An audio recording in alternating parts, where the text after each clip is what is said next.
And here we go. We got stuff to talk about today. I am Mr. Brad Chester. Up top over there is Mr. Brian Horton. And we are the healthiest men in 40K. If you need life advice, we will give it to you. I mean, yeah, my first bit of life advice is be smart when you're younger and, take care of your body and health. Or choose your parents better. This is talking to That's you. also, Dude, we got so much to talk about today. We've got new wolves. We've got mission packet coming out. We've got the weekend because we had, all of the new chaos is available legal. So we had a full weekend of that. What would you like to start off with, sir? I'm so excited. I am ready to go. and the ill-tempered Fireblade has the best question so far of better ratio of rum to Coke in a rum and Coke, and that'd be don't drink the Coke. Yeah, well, I have a good Anyway. story for this. Before I started time traveling at Nova during the trios, we won this, by the way. I was playing Kelsey Haley's team, and he said, Brad, this is at noon after I had been casually drinking my wine. And Kelsey said, Brad, would you like a rum and Coke? And I said, I would love a rum and Coke. And he pulls out like a 7-Eleven big gulp glass and fills them with rum and hands me a Coke and says I didn't want to spoil the rum. And then I started time traveling. Exactly. So I think we should start with wolves because I have a feeling that the community just wants us to start there because I'm not going to lie. I've gotten so many questions about wolves over the last month and a half since they've been previewing more and more stuff. I just think people want to talk about it. Let's do it. I'm willing to talk about wolves. I'm excited to play some wolves. Absolutely. I mean, number one, these models are possibly some of the most impressive models I've seen in the last couple of years for Marines. And Space Wolves aren't just generic Marines, which I understand, but man, these are they nailed the faces. They did all that. And then it looks like they got some lore accurate rules. Oh, I really, really want them to have more and more wolf. Volume rise KR. I have my volume where I usually keep it. It could be me. I'm a little lower than normal. But no, I think these models are badass. So I'm gonna start with question one I have for myself. Logan Grimnar looks badass. What size base is that?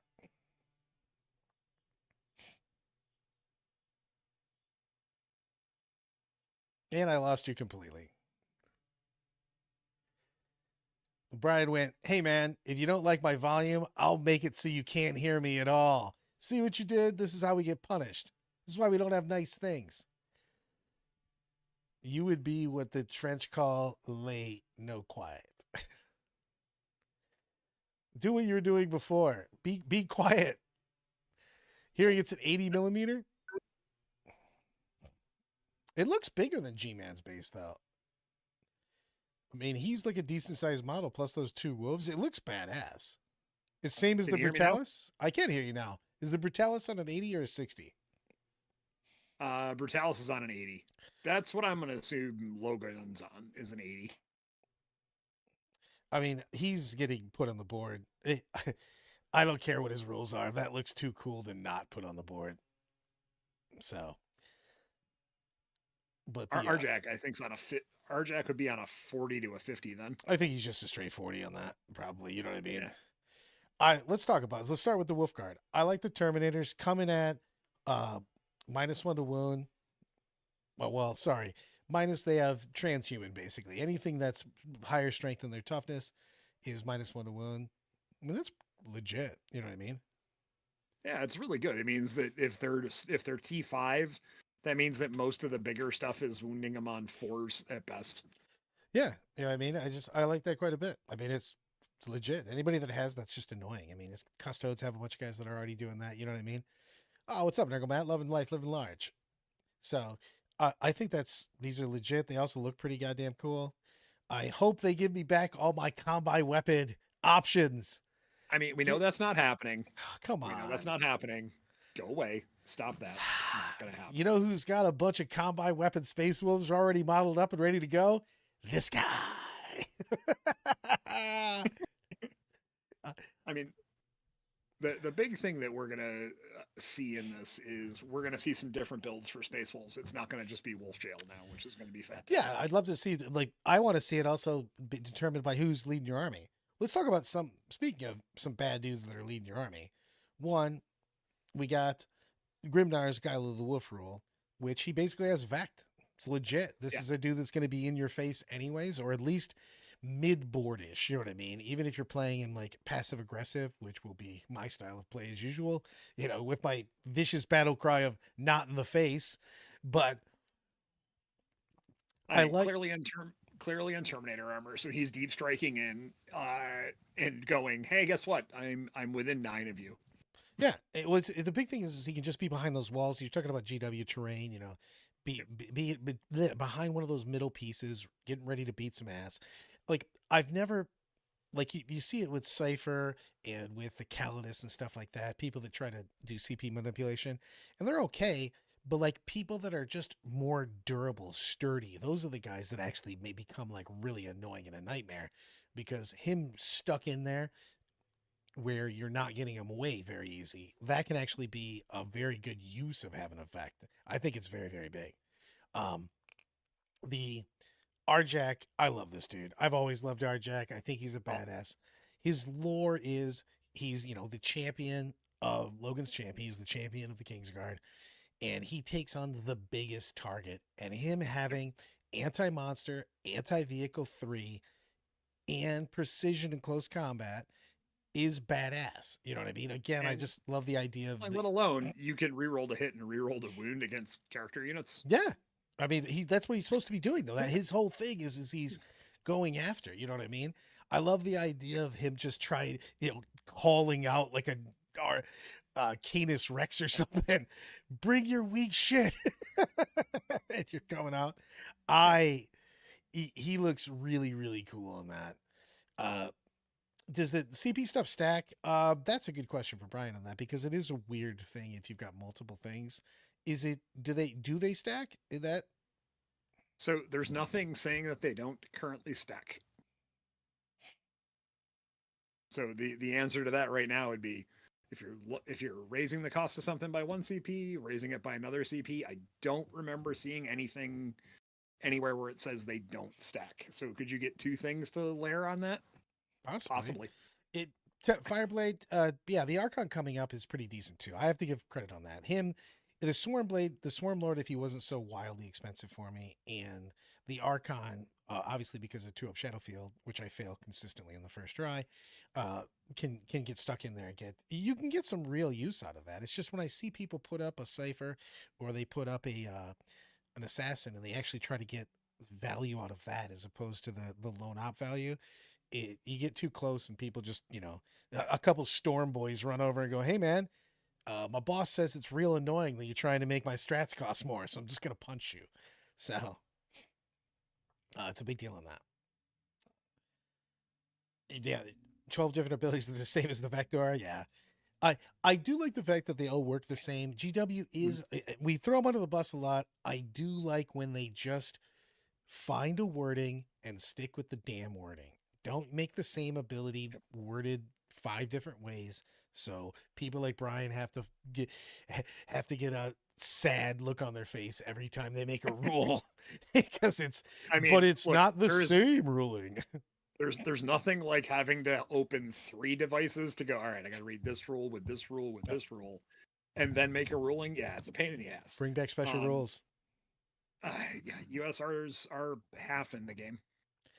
I mean, it's a big deal in this. I like this quite a bit. I'm super excited for it. I'm scrolling back up to the model because holy shit, like you don't want these bros on the board. Come on. Number one, if you're playing Space Wolves and they're not on the board, you're not a Space Wolf player. They just look so fucking cool, man. I hope his price is not ridiculous too, because I hate when they give you a great model and you think, all right, here's something that I wanted to argue about. And I said we wouldn't do it before we went live. So Najal basically says everybody's got an assault weapon in his unit that he joins, and he auto 6s the advance. And what can he join? One of the things they said always the first question. Yeah, well, he's in power armor now. He's not straight. He's no longer in Termi armor. So right. So You're gonna put him with Blood Claws. You're gonna put him with Gray Hunters, Grey Hunters. OC3 Gray Hunters. And I was debating on how much I like this because it depends on their loadout. Because I think you're going to be able to, if you're looking at some of the other units that have come out, like in Chaos and stuff like that, you figure they have like 2 specials and a heavy kind of thing. If everybody can advance, that's pretty decent. OC3 makes me like, I really like to steal an objective. My only thing is I don't want to steal an objective and get a character killed, though. I'm tossed up whether I like this guy or not. Maybe he's amazing. You know what I mean? Number one, is he going to cost as much as like Tigerius? Right, going to be in that ballpark of price range probably. Is it something that's going to draw me out from taking other characters to grab him? If he's like really cheap, you take him. You know what I mean? But I think if he gets even close to 3 digits, I think that because you're going to lose that unit quite a bit if you're running up to steal something. So I'm not 100% sure on that. Bird Pet Premier. Yeah, I can see that he's going to come out low points and then go high. Yeah, I could really, I get his real thing on that. I like him a lot. I like his lore. Like he's got the old Raven, he's got Odin's Raven basically. But he's had a Raven for years. Yeah.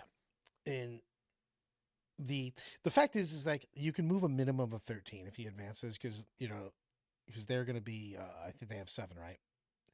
So like he's making them auto advance 6. They already move 7. They are OC3. You're going to be able to steal a lot of objectives.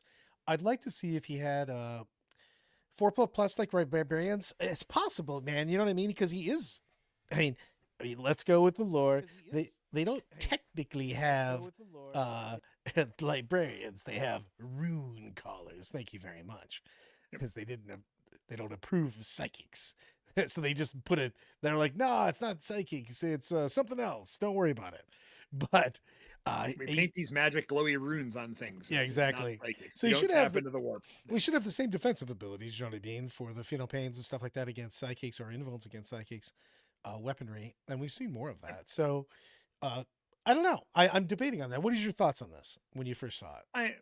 My thought when I first saw that was like, hey, that's kind of neat, but it was kitschy.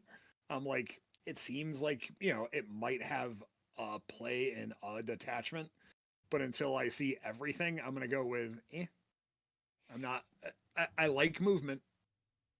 It's a good thing, but there's a lot of movement out there now. I love it, Matt. Logan wielding a literal demon weapon, the self-denial. It has been forever. I loved it when Space Wolves wouldn't teleport either. That was the better part. They didn't trust it. I think this Wolf Priest is going to be a badass dude. He's got the Apothecary rule, finally, where he auto-reses a destroyed model in the unit he's in, and while he's leading a unit, he's basically like the chaplain role, +1 to wound. This dude's going, especially if he's not super expensive, this dude is a badass Apothecary / chaplain. You tell me he's 70 points, I will include him in most Space Wolf. I'll take 2 of them. You know what I mean? Slap him in 2 units of Blood Claws, man. Put a big unit. I'd love to take a big unit of Blood Claws, bang in with +1 to wound. You res guys back, especially, you run up, put one guy outside, just barely touching the objective. Oh no, you killed that guy. Looks like I'm gonna res Timmy back on the objective. Woo! Objective is mine.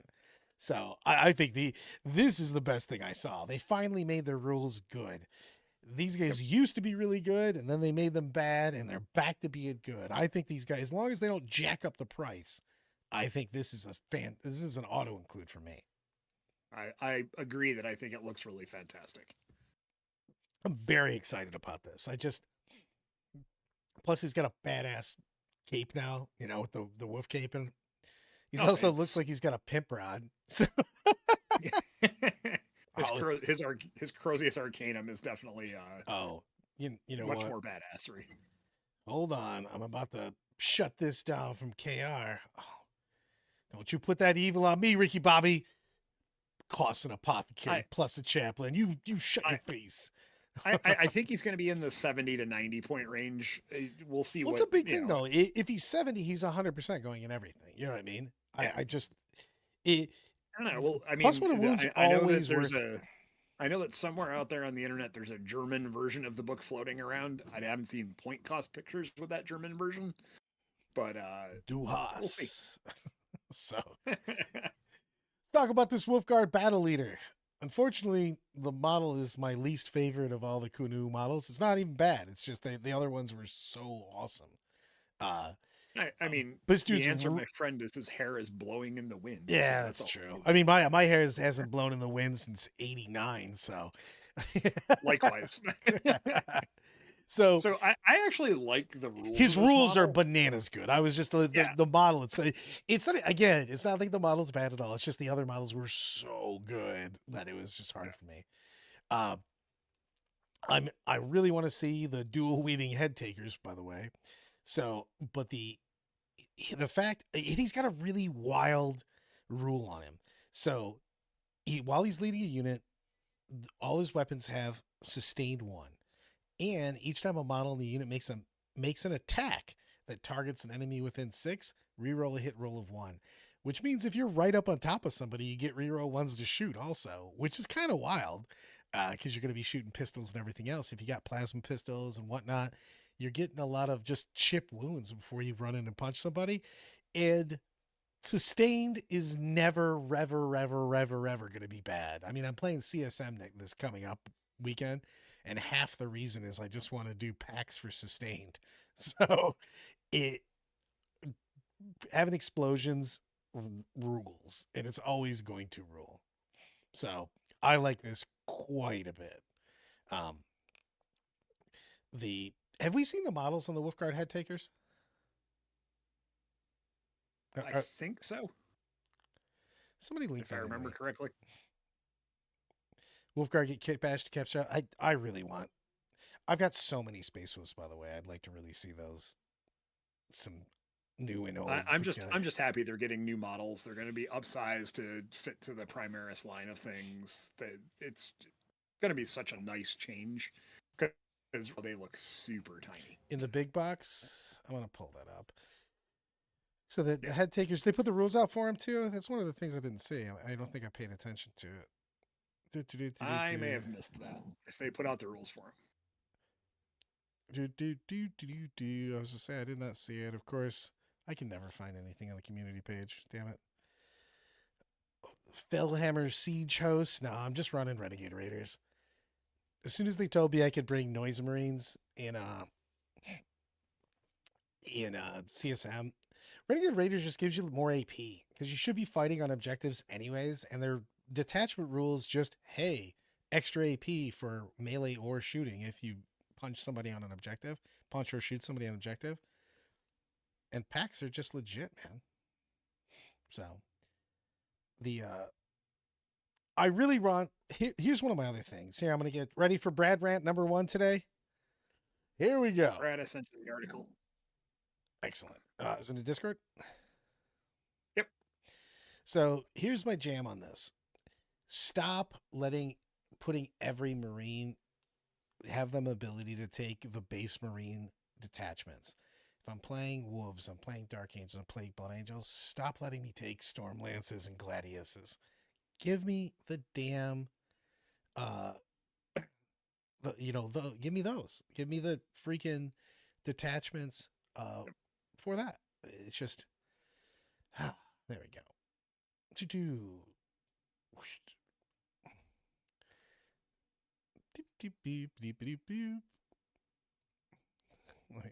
Zoom some stuff around. There we go. At least that gives you the pictures. It didn't have any. I didn't see any of the rules in this one, but yeah, I just wanted some rules on that. That's what I could find. Yeah, Stormlance is made for wolves. I'll give you that, but here's my thing on that, Hunter. If you want to reprint a couple of the ones that are specifically work really well in Space Wolves or Blood Angels or Dark Angels, sure, make them one of the ones that are available. Don't give me a couple extra and slap on every single one of the other ones, man. You know what I mean? It gives me more time to give those special ones a chance. Also, again, if you don't tie everything to the main Space Marine book, you don't get nerfed as much when something else is over, you know? Make your goddamn book self-contained in that. You know what I mean? These do look pretty cool. Yeah.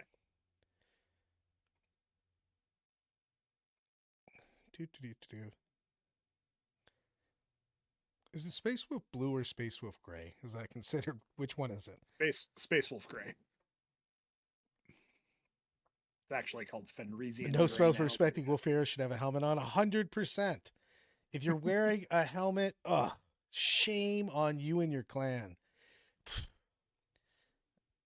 How's anybody going to see your tats and sweet braids, bro? That's ridiculous. Let me have my cake and eat it too. So I will say I'm happy to see that the Fenrisian wolves aren't going away. I think the wolves should be must stay. I was really annoyed that you used to be able to put your characters. Every character could buy Space Wolves or Fenrisian wolves, and I love that part. So, I mean, it clearly looks like the headhunters come with one each, so that's kind of fun. So I'm in like. I mean, it is neat that every army right now has kind of gotten their own version of Blade Guard a little bit, which I think they should. Everybody's got an honor guard type thing for the Space Marines, and I think that's a badass thing to have. So I agree. I wish the Blood Angels had gotten a little more than just the Sanguinary Guard, but I see where they're that unit for them. So I like that quite a bit. I think it's sweet. Space Wolves always have done their own thing, especially right about the time that G-Man wrote the Codex Astartes, and Lehman Russ basically pooped on it and sent him faxed over a picture of his junk as his response. Like, you should break up and do this. And he was like, yeah, cool. I'm going to go do anything else. Goodbye. So I want the Space Wolves to be, they've always been different on that. I remember back in the day, days of yore, with old men talking about 40K, when we had Force org chart that you had to pay attention to, Space Wolves had to take extra HQs. It's because that's how they were led. They were always a very, very strong army, willed by strong personalities on that. Heard Dolly Parton's 9 to 5. Dolly Parton summons Brad. You know what? I like that song. Who cares? But let's talk about the sagas, because I think these are tough. So you guys can tell me what you think about this. So the detachment rule. So the detachment rule, effectively, let's do it flat first. The detachment rule is your characters reroll a hit, one wound, and 1 damage roll, which is cool. However, to get everybody to get that, not just characters, you have to do some tough shit. You either have to destroy the Oath of Moment target, you have to destroy the Oath of Moment target again. You can just touch an objective outside of your zone, or you can just be in your opponent's deployment zone. Now, that's just hard as fuck. Come on, man. Like, if I'm in my opponent's deployment zone with my characters, like, shit's good. Destroying your Oath target is fairly easy, but you still have to send a character to do it, man. Now, you can do stuff. That's where I was thinking, this is why I want to bring it up. Like, people like the Jaw might be pretty decent for this, because you basically advance him up with a unit of Grey Hunters, and you Oath a unit of Scouts, Lictor, whoever's, out there doing their thing. You can get a pretty quick, boast. So you can get because you need 3 boasts to trigger everything, for the entire army. So, like, you can get it with a couple of those guys. And this might go off early. I don't know. It seems like it's tough. But this is a detachment as well. This may not be the most competitive detachment. This might be the one that we go, nah, all right, that's, not where we're headed. Yeah, it's just, depending on what the terrain is. Because, like, if the terrain's, you can hide on your expansion objective. You just send a character to babysit an objective. Click, click, click. And, you're out. And as we talk about hiding on objectives, please don't forget the next part of this conversation that's going to happen in about 2 or 3 minutes after we tell you to like and subscribe, is we're going to be talking about the new mission deck, and we have no idea changes. True, that's what I'm saying. But if you have an expansion objective that is behind a piece of terrain, this will be a lot easier. You know what I mean? Yeah. Because at the end of either player's turn, the unit is wholly within your opponent's deployment zone. That's tough. So, second battle run on, you basically are in range of a neutral zone objective. You get a boast. So could you get this? It's 1 per 1, right? So like if I took all 3 objectives for some reason, which is exactly what I tell everybody not to do, and charge the entire board. But if you had characters sitting on all 3 objectives, you would activate all the boasts. Yeah. So, all right, let's continue on down to the enhancements on this. The enhancement's badass. Okay. So the boast I'm back and forth on, but the enhancement is Scald. Each time a Space character from your army achieves a boast, get a CP. So if that's 10 points, I'm fine with it. Yeah, I mean, it's just a cheeky CP generation because you're going to get. I mean, you hope you're getting these boasts a couple times, and it's not like you don't achieve the boasts after they've already been, you've unlocked it. You still can achieve these boasts. You know what I mean? So you should be getting. This is probably worth what, 4 CP? I think for sure, because you're either holding 3, an objective. Yeah, it's worth 3. If it's more than 10 to 15 points, it's not worth it, but it's not bad. I mean, here's the thing. This is what I thought a little bit. It's the same thing I think right now when I'm talking about Champions of Rust and stuff. Are you taking this over a base, because if you put this up against Gladius or Stormlance, I'm still just taking Stormlance, man. I'm sorry. They just have to give me more juice. And without seeing, again, limited information, I can't give you a full solid opinion. Does this seem like it'd be fun and very 100%? It feels badass. Absolutely. The other thing is like having a detachment rule like this that makes you interact pretty cool. I think that that's another reason why I really want these detached from the base Space Marine book is have a detachment rule like this where we're all arguing about whether it's good or not, but then give them some slamming stratagems. You know what I mean? So we're only seeing a drip in the bucket, as I like to put it. So as it fully comes out, we'll see. Yeah, if they have like 2 go-to strats, then you know what I mean. And I'm cool with that though. You know what I mean? Give them 2 busted strats, but give them a harder to do a detachment roll. You know what I mean? Because on the surface, Gladius and Stormlance are just better than this. However, all right, so strats. Let's move to the next preview that we got, which by far. Chapter approved 2025. This is one of the times where I get to go as a TO and go, yay, new missions. And then as a player, I get to go, yay, new missions. And also as a TO, I get to go, fuck, new missions. Because you know what this means? Chapter approved 2025, which doesn't have a name, which means it's going to have a tournament companion pack. It'll probably drop same time as this. Also, I really wish this had come out a week earlier. For those of us that are lore nerds, yeah, there's so much stuff that they have to move forward. Like they have so many cliffhangers. Also, they just kind of went, "Hey, Tyranids are right over there." As I was saying, they just kept going. They're like, wait a second. What about those guys over there? Yep. So, we got our mission pack coming up, which is great. Is the vast majority of us play Strike Force. Let me repeat that. The vast majority of us play 2,000 point Strike Force missions. But we get a new mission type in here. Hold on. Hold the phone, sir. Matt'll come with a $5 super chat. GW are cowards for not putting the asymmetric deployment zones in the comp missions. Cowards. You know what? If these come out, we've already talked about it. These come out right before Brian says we're running a Monarch tournament. So no. That's not what I said. I said if GW, when I talk to him for my pre-orders, says I can get like 200 of these decks, I'll be like, well, we'll use them at the GT in Michigan because it'll come out. We'll have them a day or 2 before the event, and we'll have them for sale there. It'll be great. But I highly doubt that's going to happen. But it's worth it. They'll definitely be at Salt City. You know what we're doing though? If they come out, and I'm saying this right now, if these come out in time for the tournament, we're running Pincer Attack.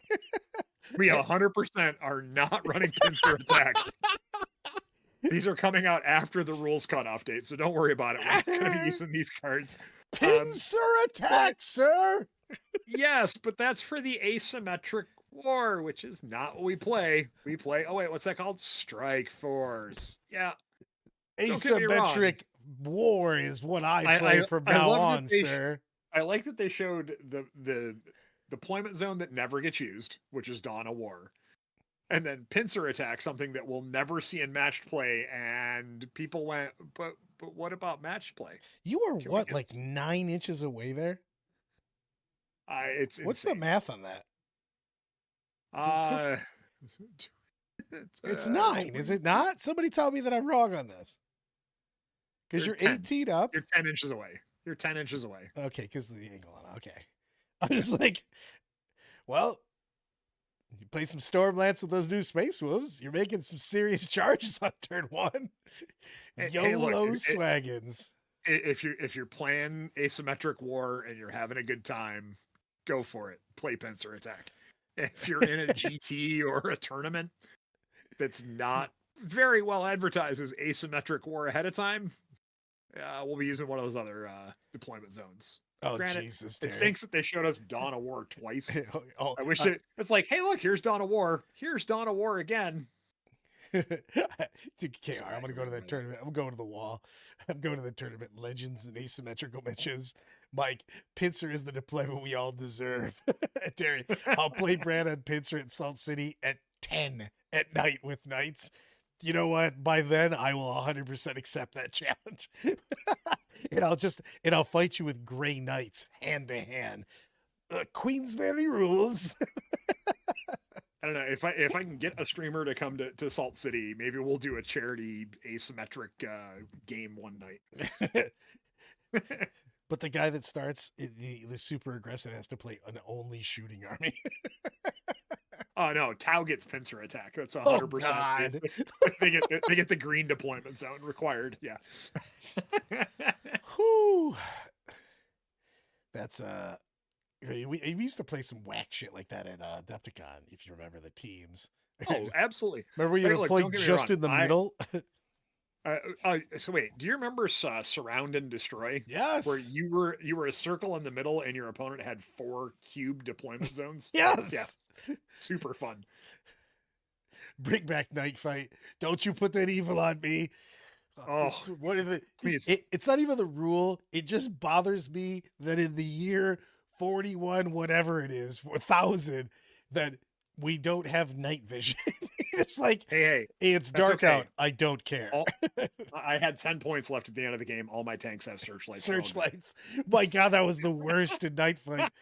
You're like, so I'm going to move my tank up. I'm going to shoot this over here, and my searchlight is going to light this up. And you're like, oh, no. Oh, no. Anyway, so it's nice that they showed us an asymmetric attack. Fine. If you're primary mission. Like this. I know.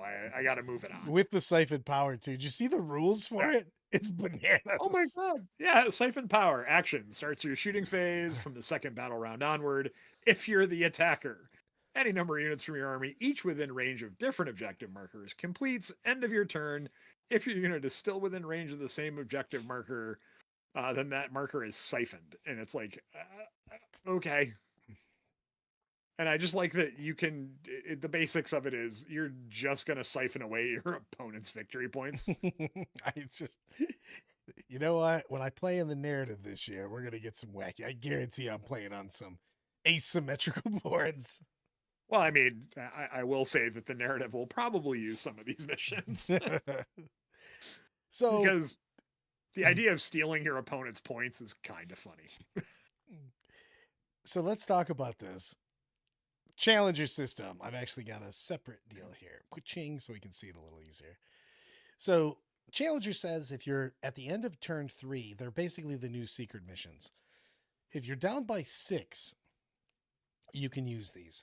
Now, my only issue with this is you don't lose anything. Like these are just like straight comeback mechanics with no downside. Because right now you can use it as the stratagem or as the mission. Right, you can use it either way if you're down by 6. So it may be game flipping in multiple different ways, right? Because Yeah. it may get you the points you need, or it may get you that one thing you need to take over the game. I, I like these quite a bit, but I'm debating because there's no real downside on that. You should just slam down 3 points for these as the mission. So, and they look pretty damn easy to do. One unit from your army that is more than 15 inches away from all our units completes immediately. You score 3 victory points. Like, okay. Yeah. Like, all right, I guess. So I don't know how I feel about these. They seem pretty legit. I think they're a nice way to give you a chance to come back.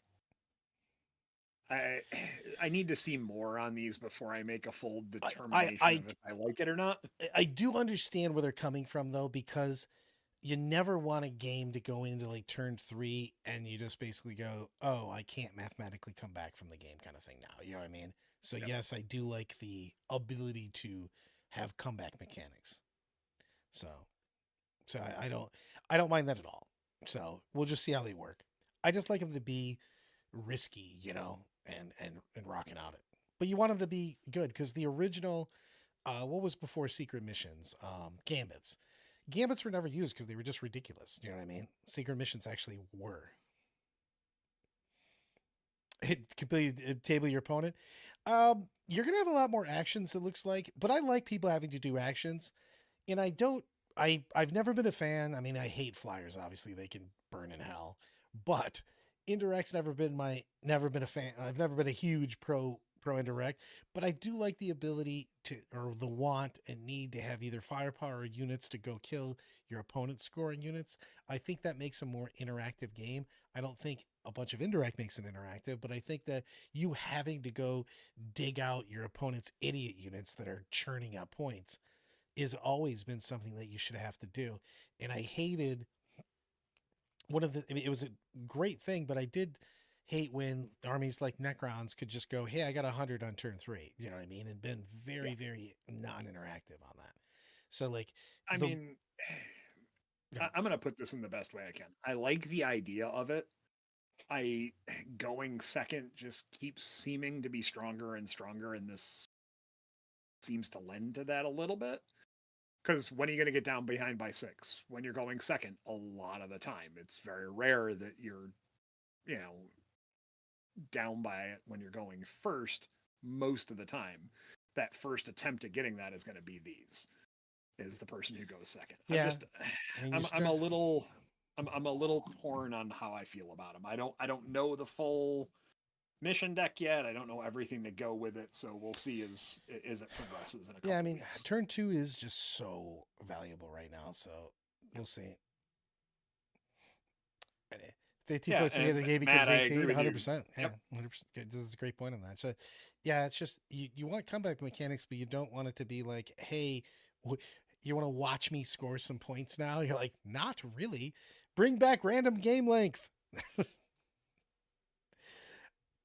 So yeah, you need to be trailing by 6 points at the start of the battle round before you can draw one. So, sure, third turn onwards, I would say probably. Yeah, it is third you turn. can either choose the stratagem or the mission, but not both. And it's a to quote them, it's a modest catch up. Yeah, but if you're down by 6, you can insta come back, I guess. You know what I mean?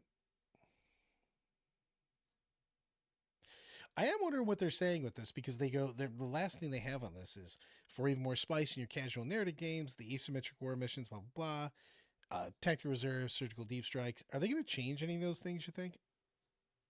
Probably not. I do like, because that all is in your casual and narrative games. I do like this picture though. You know what I like? A really good siege game. All right, gaming groups, if you haven't put down a giant game with like 100,000 points where the Siege of Terra or the Devastation of Baal, any of the epic big games, you are missing out. They're almost always wildly unfair, but they're super, super fun. So I like everything about them. All right, so as we've talked about the stuff that they've spoiled, I suppose we should talk about the meta a little bit. Fine, if you're going to be like that. I mean, it's one of those things of it's out there.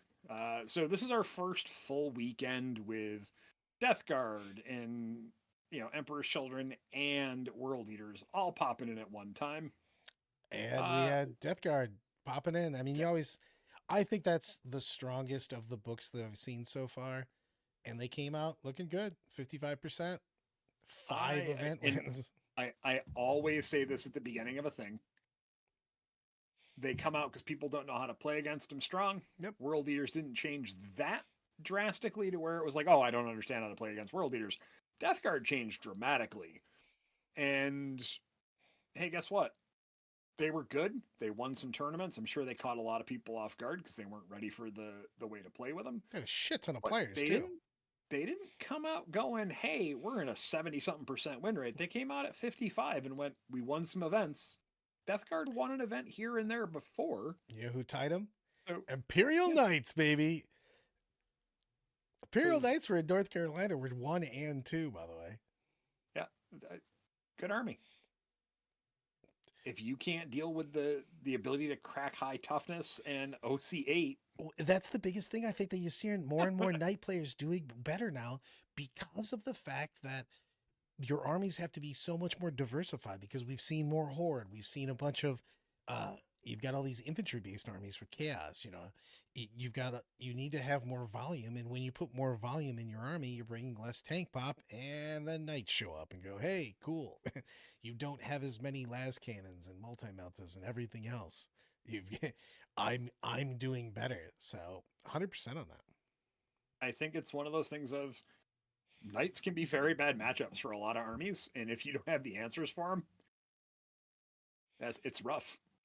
Now, I mean, granted, and don't forget, in we'll say what, a month and a half, they'll have their own books as well, brand new. So along with new big Knights, which might be more interesting, and maybe we will see like a requirement of you have to take a big Knight other than Canis Rex. Yeah, Hunter Rocky Top is not using new Death Guard or World Leaders. Their cutoff was a little bit back. Yep. So, but I got a question for you. This is more of a flavor question than a power question, though. Out of the 3 books we've seen so far, we've seen some of the Thousand Sons. We haven't seen everything officially. Death Guard, Emperor's Children, World Eaters. Who's got the tastiest army? Like as far as their lore, like who's the most fun on the board? Death Guard have the deepest of the books, in my opinion.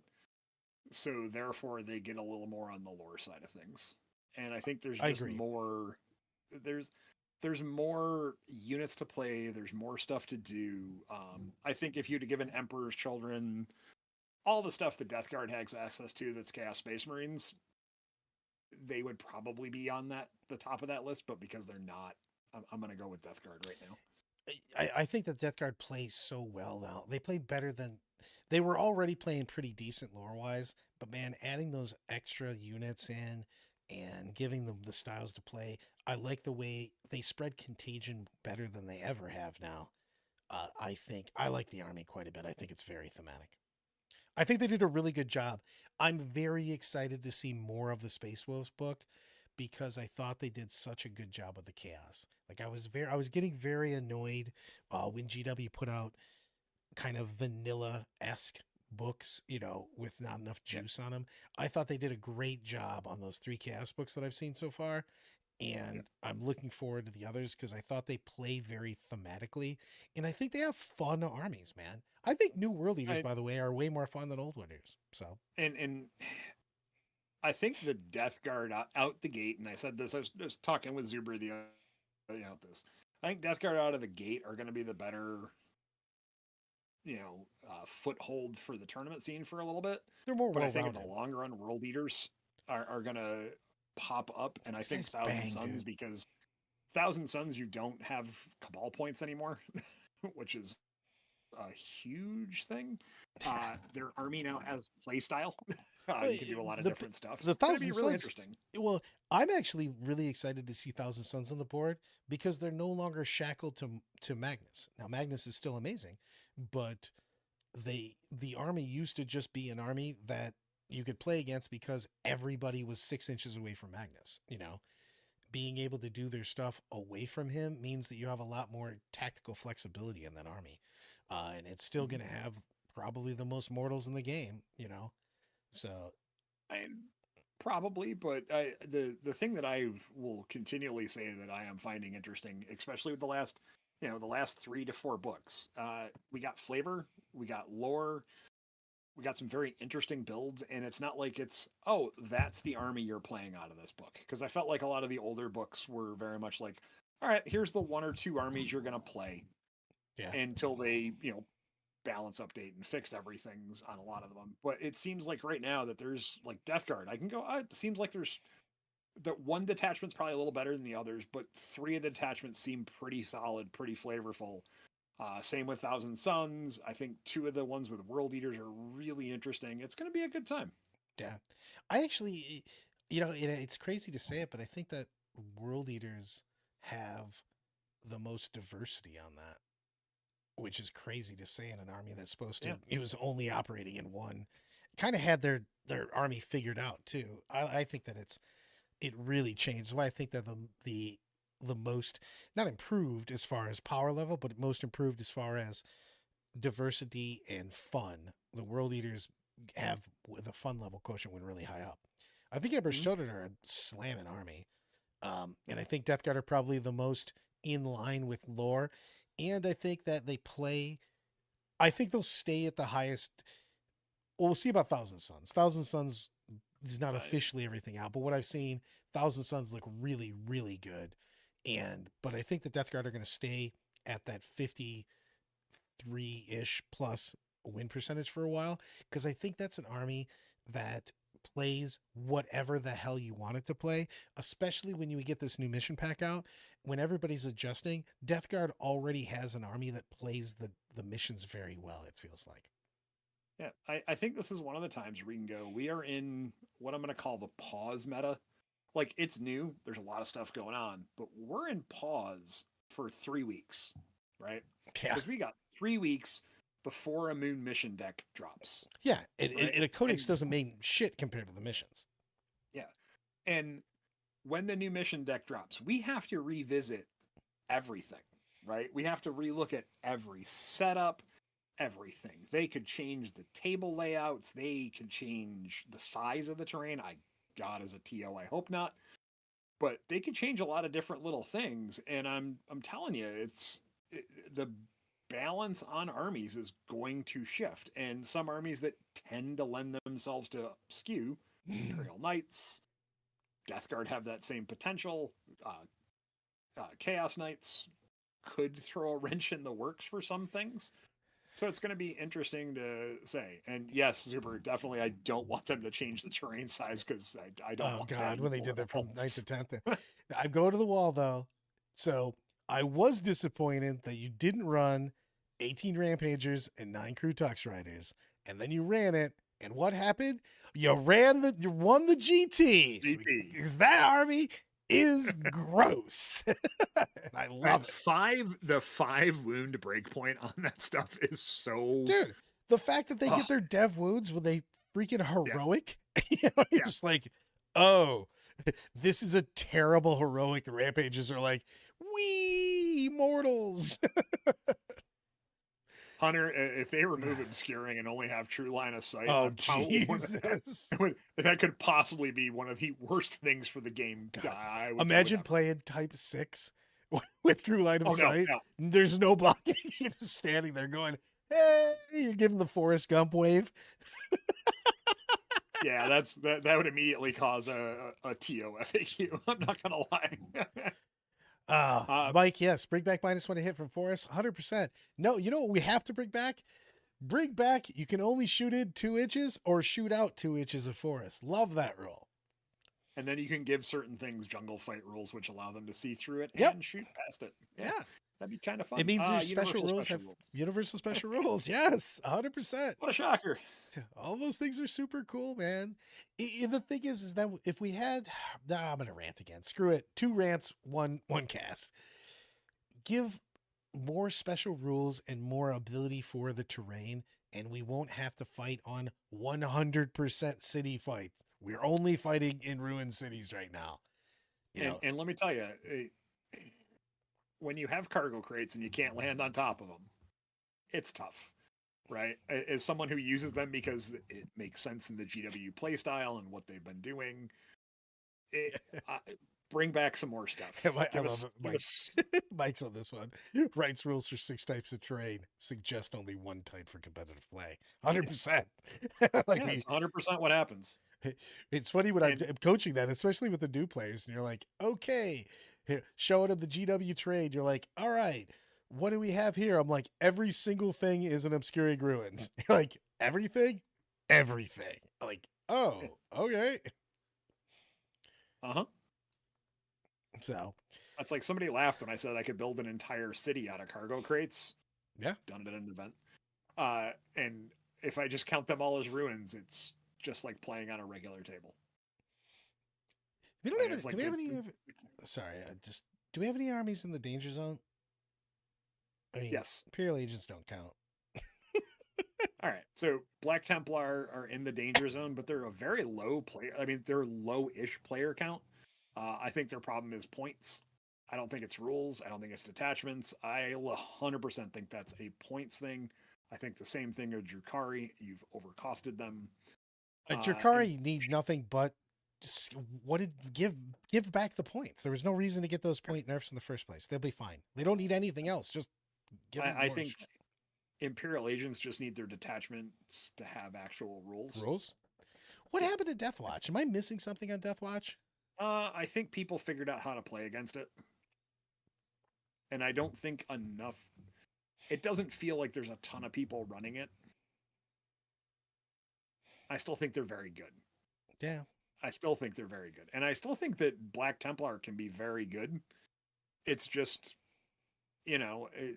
when I can have, if I'm a Marine player and I can play Guilliman and, Marneus Calgar and get double Oath and a lot more versatility out of Oath, why wouldn't I?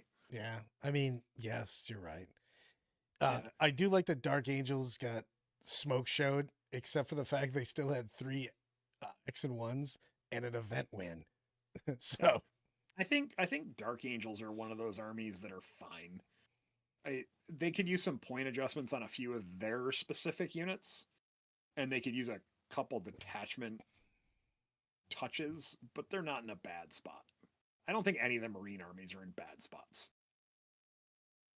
I can see that. Tau, on the other hand, I think Tau need, other than playing a ton of Rampagers and a ton of Kurtaks, Toxin Rampages, baby.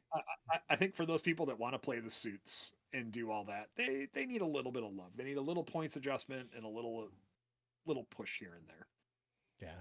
I think orcs are, DA does orcs are fine. Orcs don't have a book. I think everybody's fine when you get the 45 plus is considered fine basically for GW. So they're not doing anything to that. So the ones that are in the bad zone, according to this, and I'm not looking at Dark Angels. Dark Angels keep flopping around. Imperial Agents, Drukhari, Black Templar. Those are the 3 that probably need the most. Black Templar, it's a points thing. Fix their points back to where they were, they'll be fine. Drukhari just needs points drops all over the place.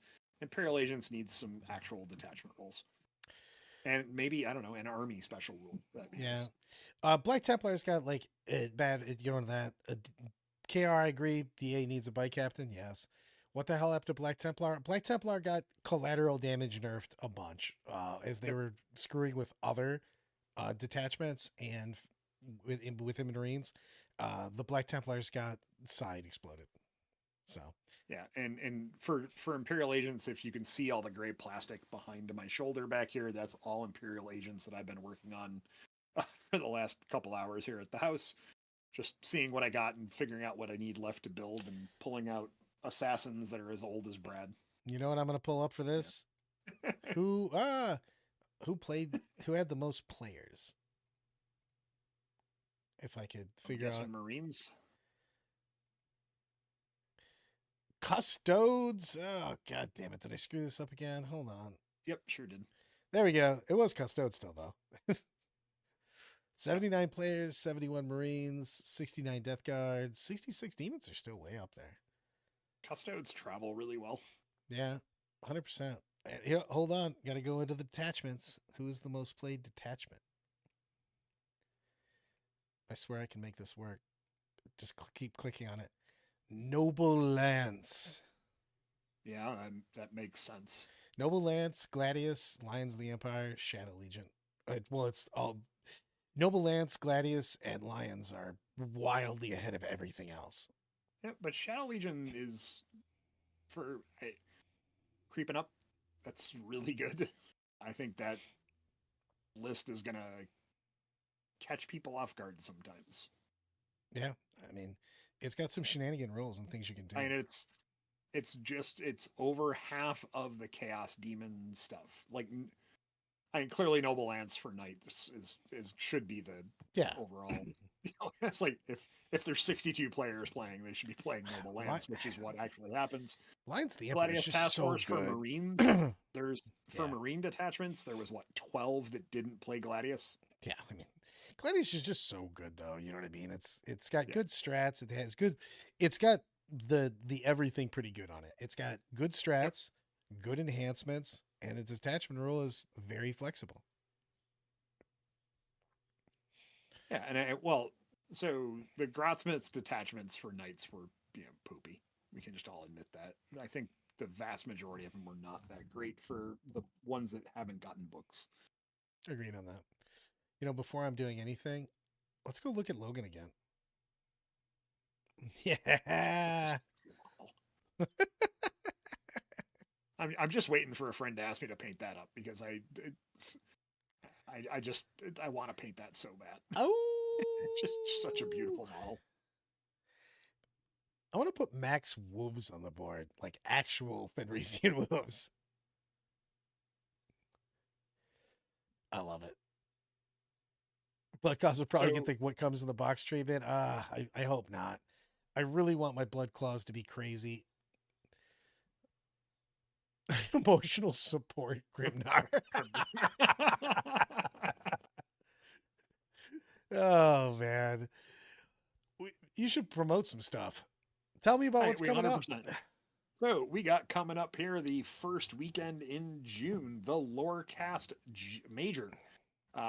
We are gaining people rapidly. The Player Pack 2.0 is out and up on the Lorecast website. Go check that out. If you haven't signed up, sign up today. It's going to be an absolute blast. And then, of course, we're going to have the first weekend in August, the first, second, and third, the SaltCityGT.com. We just picked up a ton more sponsors for that. Got to thank Chris Werner, who's been working hard behind the scenes to help me out with that. Absolutely going to be fantastic as we keep going. I love everything about this. Do stuff, do things, and stay milky, everyone. Haven't even done that in a while. Deuces. Queenswave.